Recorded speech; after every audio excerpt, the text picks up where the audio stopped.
सगळ्यांच्या शब्दामध्ये आभार मानणं माझ्याकडून शक्य नाही, परंतु आजच्या विवाह सोहळ्याबद्दल साखरपुड्याची चर्चा जशी महिनाभर झाली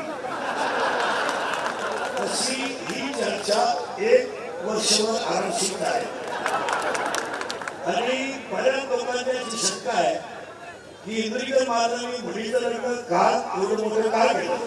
तर लोकांचा पहिला एक शंका आहे की इंद्रिकर महाराज लोकांना सांगतात की लग्न सारे करा आणि स्वतः मोठा केला. त्याचं उत्तर असं आहे, ज्याची परिस्थिती आहे, ज्याला संतांनी दिलंय, आणि ज्याच्यावर नामकरणाची कृपा आहे त्याने जरूर करावं. पहिली शंका.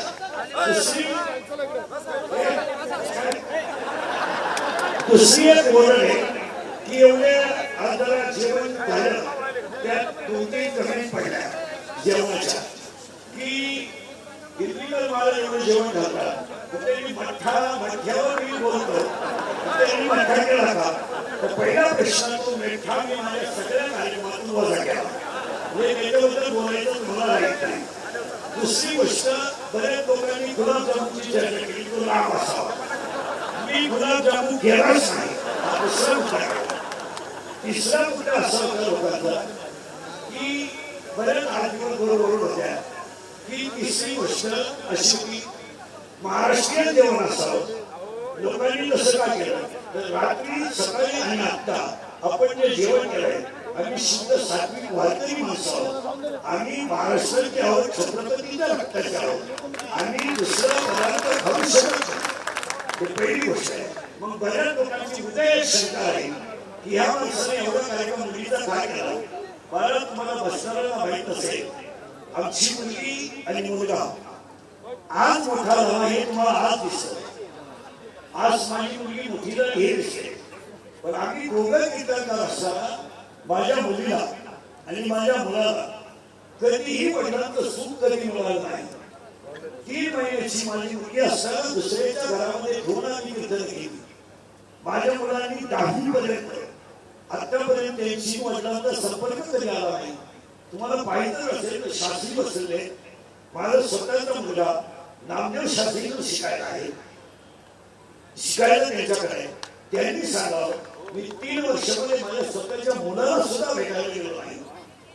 शास्त्री सांगतील, आम्ही रात्र दिवस 32 वर्ष रक्ताचं पाणी करून 6-6 तास बोलून 800 किलोमीटर प्रवास करून आम्ही कुटुंब चालवलं. आणि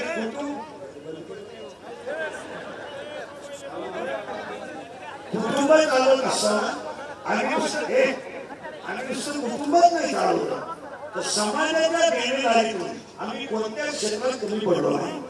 बसलेल्या कोणत्याही माणसाने सांगावं की आम्ही कोणत्याही क्षेत्र असो, मंदिर बांधायचं आम्ही पुढे जाऊ, सत्ता करायचा आम्ही पुढे जाऊ, विद्यालय चालवायचं आम्ही पुढे जाऊ.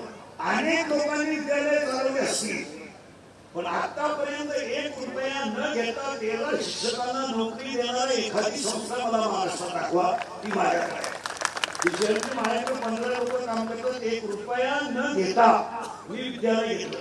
आणि आतापर्यंत विद्यालयाला 5वी ते 10वी पर्यंत चाचणीची फी सुद्धा नाही असं विद्यालय मी चालवतो. परंतु मला ट्रोल करताना ही गोष्ट काय केली जाते त्याचं उत्तर प्रत्येकाने जीवनामध्ये सापडलं पाहिजे. आता या गोष्टी आता उद्या प्रश्न उभा राहील, एवढा खर्च यांनी उपलब्ध केला कसा. हे पैसे आणले करू. मग काही एक वर्ग असा म्हणे जनतेनेच गोळा केले आणि जनतेला दिले. दुसरा वर्ग असा म्हणे त्यांनी जनता लुटली. तिसरा वर्ग असा म्हणे त्याला सगळ्यात समर्पक उत्तर आहे, माझ्यावर प्रेम करणारी जेवढी भक्त मंडळी आहे त्या भक्त मंडळीने 90% लग्नाचा खर्च स्वतः केला.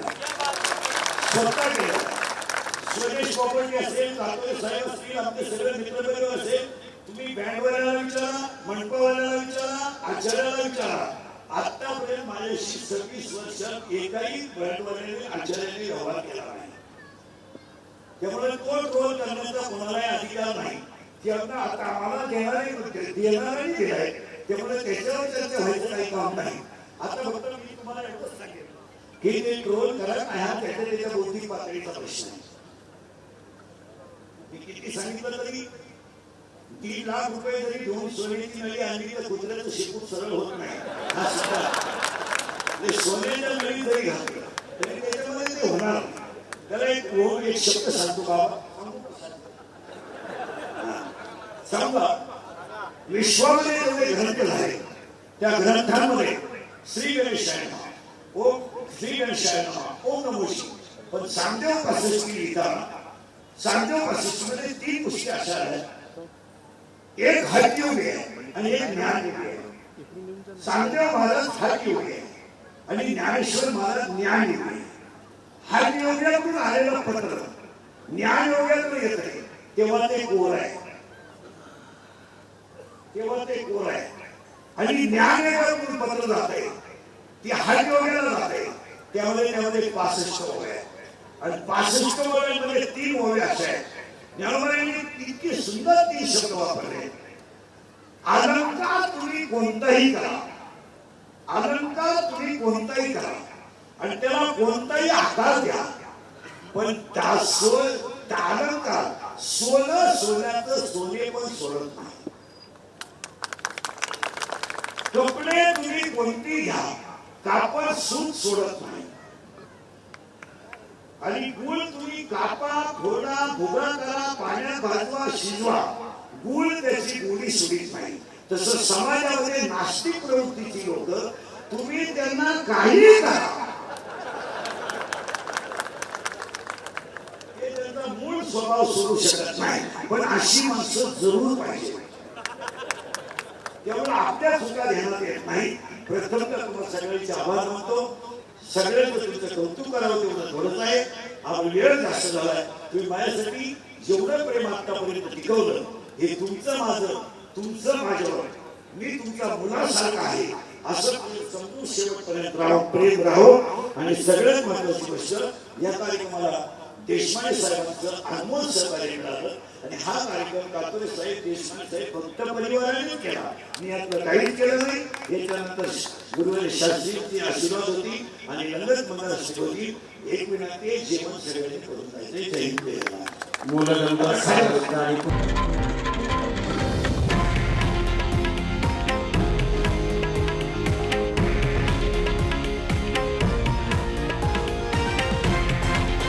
हे आहे देशातील नंबर 1 न्यूज नेटवर्क आणि आपण पाहत आहात TV9 मराठी, एकमेव.